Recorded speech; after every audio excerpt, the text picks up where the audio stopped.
fica aí, na tua posição. Muito boa tarde! Bem-vindos ao Globo Esporte dessa segunda-feira, que vai repercutir muito a rodada do fim de semana de Brasileirão. Esses dois jogos foram uma maluquice, né, gente? 7 gols para cada lado, os dois visitantes vencendo pelo mesmo placar, Grêmio e Curitiba. E a gente começa pelo jogo frenético do Beira-Rio.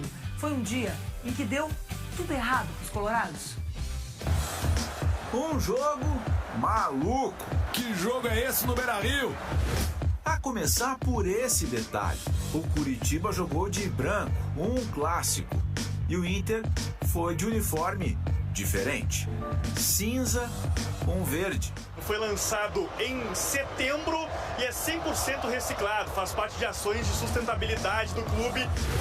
Foram 4 pênaltis. É pênalti! E aponta o pênalti! 11 cartões amarelos e um vermelho. Vermelho direto, Vitão expulso. E 7 gols. 7! Uma semana depois de os colorados até perderem as contas. Foi um jogo diferente. Os torcedores do Inter, que digam, eles olhavam e demoravam para acreditar. O Inter, em casa, perdeu para o vice-lanterna. Sempre falei o mesmo. Quando você ganha é um gênio e quando perde é um boludo. Hoje me toca ser boludo. O time começou com 3 desfalques. Nico Hernandes entrou no lugar do Mercado. Depena pegou a vaga do Wanderson. E o Dalbert substituiu o René, vetado pelos médicos de última hora. A confiança de quem vinha de 2 vitórias se transformou rapidinho em nervosismo. Evidentemente ter um jogador menos tão cedo, não tão rápido, é muito difícil. Vitão foi expulso logo aos 8 minutos. O VAR chamou e transformou um amarelo em cartão vermelho. Ele deu um bico, eu peguei só ele. Foi lance para expulsão mesmo, eu era o último homem, ele ia ser cara a cara. Pode colocar tudo nas minhas costas aí. Com 1 a menos, o Inter decidiu esperar para mudar o time e pelo Curitiba. E com isso, fez um começo de jogo desastroso. Os visitantes agradeceram. O Garcês abriu o placar. Vai na trave! Tem a chance! Gol do Curitiba! E logo depois do gol, o Kudê fez a primeira troca. Reorganizou o Inter, mas faltava algo. E o empate só veio mesmo com um erro do Curitiba. Pênalti em Maurício e gol de Alan Patrick, o 15º dele no ano. Um chute no canto direito, Gabriel até acertou o canto. Só que o Curitiba tinha 1 a mais em campo e fez 2 a 1 antes do intervalo. Gol! O Inter ficou na bronca. O Bianchi, autor do gol, fez uma falta dura no Arangues minutos antes. Estamos jogando contra o juiz também, porque parece que ele está muito... não está usando o mesmo critério. Eu acho que ele tem que rever, é um cara que tem que equilibrar o jogo, que tem que tranquilizar o jogo e não colocar mais lenha. E ainda assim, o time com 10 generou uma chance que o rival, tuvo mais bola que o rival e depois cometimos errores em momento importante. E quem não aprende com os próprios erros, repete eles.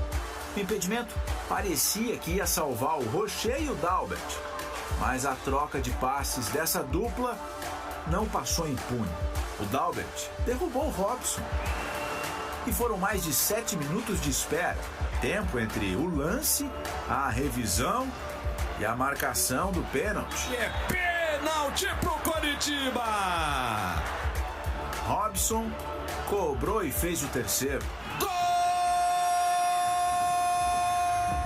A cada gol, o estádio ficava ainda mais incrédulo. O Inter não levava 4 gols no Beira-Rio desde 2015. A confusão, a ansiedade eram tantas que o Pedro Henrique levou amarelo por entrar antes de subir a placa de substituição. Nesse pique, na pressão, o Bruno Henrique arrancou o 3 a 2. Um chute colocado, golaço! A esperança fez o Beira-Rio reagir. Mas nem deu tempo para respirar direito. O Dalla Corte, que tinha entrado poucos minutos antes... A bola chega no Bruno Gomes. Pênalti pro Coxa! O terceiro do jogo. Gol. O quarto do Curitiba. Pra ter tranquilidade. Reta final de jogo, 44 minutos. É difícil também no jogo desse nível quando se tem muitos erros pontuais. Hoje acabou comprometendo, né, no resultado do jogo. E quem disse que esse jogo maluco acabou tranquilo? Foram 14 minutos de acréscimos. Tempo para acontecer o quarto pênalti. O movimento do braço do Reinaldo atinge o rosto do Nico Hernandes, me pareceu antes da falta. Ele fecha a janelinha e aponta o pênalti pro Internacional.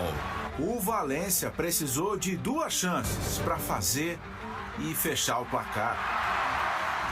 O Inter não perdia para o Curitiba há 11 anos. No Beira-Rio, eram mais de 2 décadas sem ser derrotado pelo Coxa. Mas o que incomoda os colorados mesmo é o resultado disso na tabela.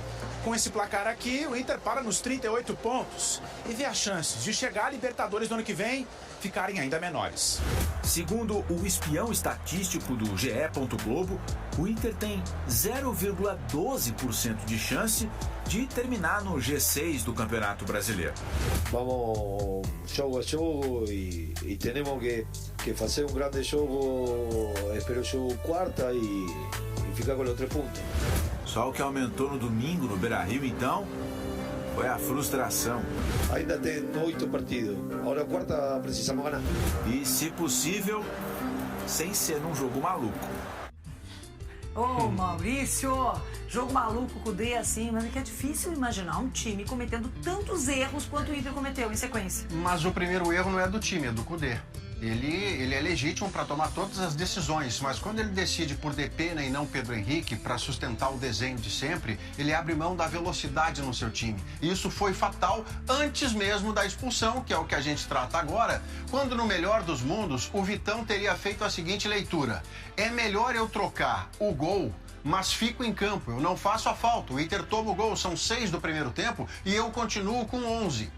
Mas o Vitão não fez essa leitura, ele acreditou que dava para dar o bote na bola. Errou o tempo da bola e a partir dali, evidentemente, o Internacional passou a correr atrás minuto a minuto. E isso custou fisicamente, tecnicamente, na imprecisão. Foi por aí que o Inter se atrapalhou. Tu fala correr atrás, Maurício, foi isso. O Inter passou a noite inteira correndo atrás. E ficou aberto o jogo porque o Curitiba é um time tecnicamente muito, muito frágil. O Curitiba vai cair. A matemática só está esperando para confirmar. Quer ver o Internacional cometendo mais um erro quando estava 2-1 e o Inter lutava para tentar empatar? É esse gol da lambança, o gol da musiquinha dos Trapalhões. O goleiro Rocher, que aliás está muito inseguro desde a lesão, a fissura lá no tórax, o Rocher fez uma lambança com o Dalbert, que vira uma troca de passe suicida dentro da própria área. O resultado é um pênalti que vira 3-1. Ou seja, o Inter, que corria atrás de um gol para empatar, ficou antes da metade do segundo tempo com 2 gols para correr atrás. E como tudo estava dando errado e o Inter tinha um homem a menos, naturalmente a situação do Inter foi ficando inviável. Como inviável vamos falar sério, você que torce para o Internacional, eu não vou cancelar o seu sonho, não tenho vontade nem autoridade, diria Alice. Mas não dá Libertadores da América, né? Vamos falar sério que é sul-americana. Já era sonho, agora ficou muito, muito difícil, né, com esse resultado. O Inter informou hoje de manhã, gente, que vai fazer uma reclamação oficial contra o árbitro do jogo, André Luiz Policarpo Bento, e o árbitro de vídeo, José Cláudio Rocha Filho, além de pedir acesso aos áudios do VAR. O clube entende que foi prejudicado pela arbitragem